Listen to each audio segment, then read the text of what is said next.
예, 미국 대선 이야기 좀 하겠습니다. 그 전에 지난 20일이 우리 그 뉴스 브리핑 1주년이었는데요. 두 분이 넥타이를 보내주셨습니다. 그래서 이 넥타이도 그때 보내준 넥타이 중에 하나입니다. 자, 항상 감사드립니다. 자, 이 미국 대선 이야기 좀 하겠는데요. 지금 한국의 언론이나 정부가 갑자기 바빠졌습니다. 트럼프가 혹 되는 거 아닌가 하고요. 왜 이렇게 갑자기 바빠집니까? 그동안에 그렇게 무시하더니만요. 그래서 트럼프 현상의 이면에 있는 미국 국민들의 정서가 뭐냐? 트럼프가 왜 저렇게 말을 험하게 하는가? 그 이유는 도대체 무엇 때문일까? 그리고 트럼프가 정말 되는 수가 있는 것일까? 공화당이 트럼프를 막아낼 수 있을까? 이런 부분에 대해서 누구도 정확하게 제대로 알지 못했다는 겁니다. 그것은 한 거대한 대기업이 망하거나 한 거대한 나라가 망할 때 수많은 인적 자원과 금전적 자원과 네트워크를 가지고 있지만은 결국은 다른 소리를 내는 것을 용납하지 않는 분위기 때문에 거대한 나라나 거대한 기업이 무너지는 겁니다. 소련이 망할 때도 그랬고요. 한국의 거대 재벌들이, 대우 같은 재벌들이 무너질 때도 역시 그랬습니다.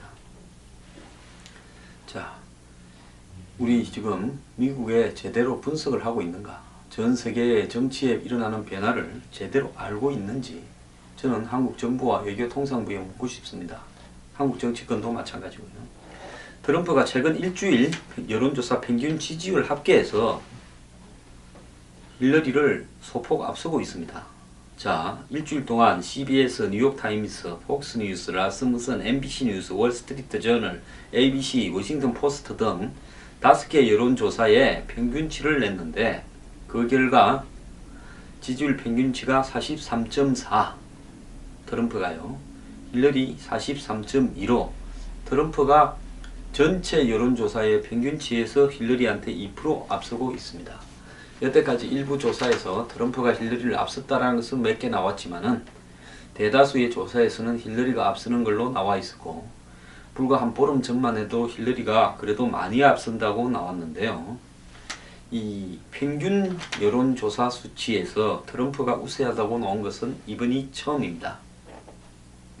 가장 최근인 22일 결과가 발표된 ABC하고 워싱턴 포스트가 같이 한 조사에서는 트럼프가 46, 힐러리가 44고요. 같은 날 MBC 월스트리트 저널 여론조사에서는 46대 43, 3% 앞섰습니다. 19일 라스무센 조사에서는 트럼프 42, 힐러리 37로 5% 앞섰고요. 폭스뉴스에서는 트럼프 45, 힐러리 42, CBS NYT 설문에서는 클린턴, 힐러리 47, 트럼프 41로 이렇게 나왔습니다. 자, 이제 이 트럼프가 공화당을 후보로 확정되고 공화당을 접수하기 시작하니까 급속도로 지지율이 올라가고 있습니다. 경선이 진행될수록요, 트럼프의 본선 경쟁력이 상승세를 타고 있는데 그 중심에 경제가 있다는 겁니다. 미국 경제가 예년같이 못한 상황에서 힐러리보다 경제 살리기에 유능한 인물일 거다. 이런 인식이 트럼프 지지율 상승에 영향을 미치고 있습니다. 일단 본인이 성공한 기업가고요.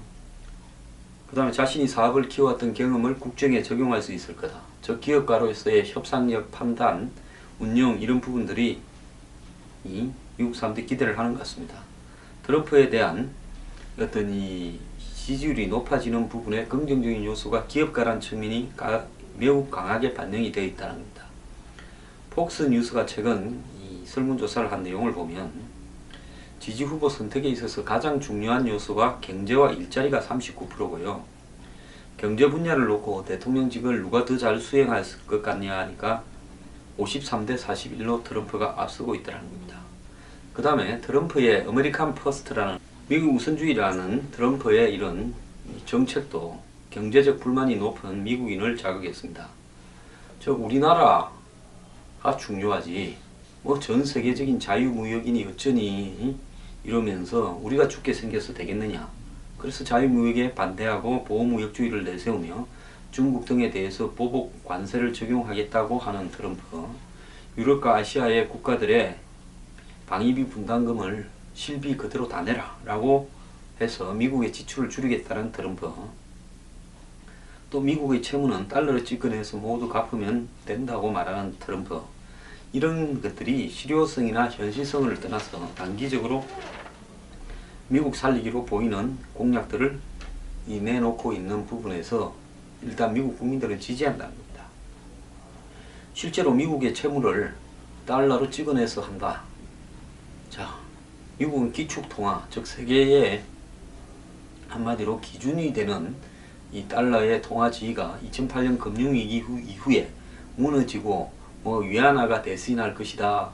SDR이라고 IMF에서 만드는 이 인출권이 대신할 거다 이랬지만은 결국 미국의 이 기축통화로서 가치가 유지되고 있으니까 그걸 가지고 우리 채무를 돈을 찍어내서 정리하겠다는 말도 영 틀린 말은 아닙니다.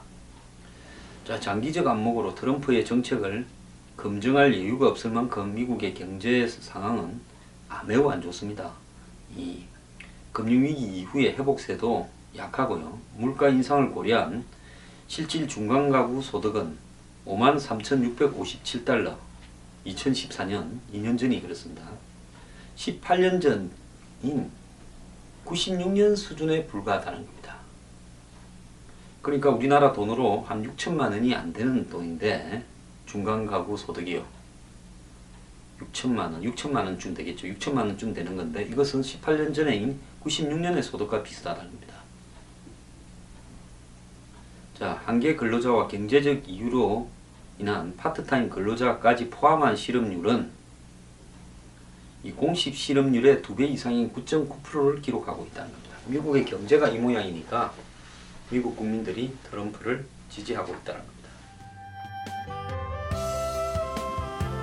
황장수의 미래경영연구소에서 만드는 뉴스 브리핑은 제 혼자 하는 방송이 아닙니다.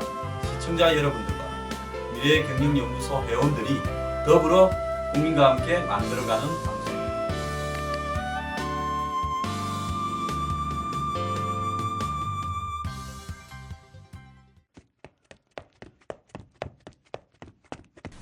자, 트럼프가요 여러가지 정책들이 주먹구구고 그야말로 저 사람이 대통령이 되면 저 정책이 집행이 될 수 있겠냐 막말이다 이랬는데 이 트럼프의 외교 노선 공략을 중심으로 빠르게 현실화되어 가고 있다. 이걸 미국에는 메인스트림 주류화되어 가고 있다고 합니다. 대외 정책을 놓고 막말과 자충우돌을 거듭하던 트럼프가 본선을 겨냥해서 외교 안보팀을 구축한 데 이어 미국의 외교에서 최대 거두라하면 닉슨 때 같이 일했던 헨리 키신저죠. 중국이나 어떤 이 동구권과 대화를 시작하는 실용주의적 외교 노선을 걸었죠. 이분은 대통령을 한번 해볼라 했는데 유대인이라서 미국에서 태어나지 않아서 포기한 사람입니다. 그런데 미국에도 아직도 키신저 하면 공화당의 외교 노선의 거의 대부죠. 자, 이 키신저를 갖다가 트럼프가 얼마 전에 만나는 모습이 신문에도 나오지 않았습니까? 지난주에.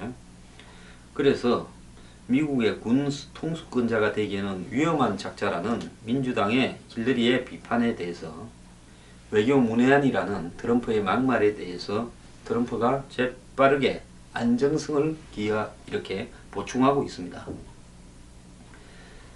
자, 그래서 이 트럼프 팀의 외교 안보 파트의 수장인 제프 세션스 상원의원, 미국 연방 상원의원입니다. 이 사람이 폭스뉴스와 인터뷰에서 국가 방어와 외교 정책에 대한 트럼프의 기본적인 철학과 접근은 키신저식 모델에 가깝다 했습니다. 그것은 현실주의고 신중합니다. 위험 지역에 남녀 미군을 배치하는데 더욱 신중해지는 것, 민주주의가 준비되지 않은 국가에 민주주의를 만들기 위한 과도한 변화를 추구하는 데 개입하지 않는 것. 쉽게 이야기하면 아프간이나 이라크 같은 데 개입해서 공연히 미국식 민주주의를 심겠다고 하다가 사고 안 치는 걸 이야기하는 겁니다. 자, 그리고 무슨 이 소말리아나 레바논, 예멘 이런 데 근처에 미군을 갖다가 절대로 근처 안 보내겠다 이런 이야기했죠. 즉 트럼프의 미국 우선주의가 정통 보수주의를 이탈한 보호무역주의와 동맹압박 등에 기댄 신고립주의가 아니라 철저히 국익균심의 현실주의라는 것을 설명하고 있습니다. 그런 점에서 죽의 장막을 걷어내면서 미중 수교를 하는 역사적 사건을 끌어내고 소련과의 군축 협상을 체결하는 등 현실주의자였던 키신저의 외교 노선을 트럼프가 답습할 거다라는 겁니다. 자, 트럼프는 본능이 정확하다고 생각한다면서 세슨스 온이 말했고요. 힘에 의한 평화를 믿고 위험을 식별한다라고 이야기했습니다. 자, 그러면서도 우리의 동맹으로부터 많은 지원을 얻을 필요가 있다면서 이러한 문제를 해결하는 데 대해서 이 자신들은 외교팀을 많이 구축하고 있다라고 했습니다. 자, 트럼프의 외교 정책이 부시 공화당 때 외교 정책하고는 확연하게 다르고요.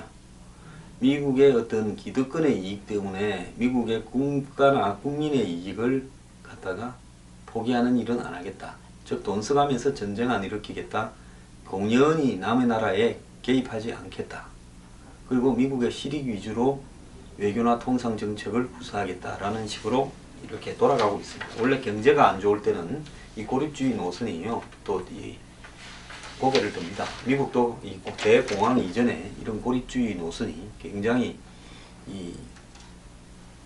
거세게 제기되었고, 그래서 미국이 2차 대전 때 그렇게 개입을 안 하려고 애를 쓰다가 진주만이 공격을 받으니까 했고, 1차 대전 때도 미국이 개입을 안 하려고 애를 쓰다가 1차 대전이 끝날 무렵에 개입을 조금 하고 말았죠.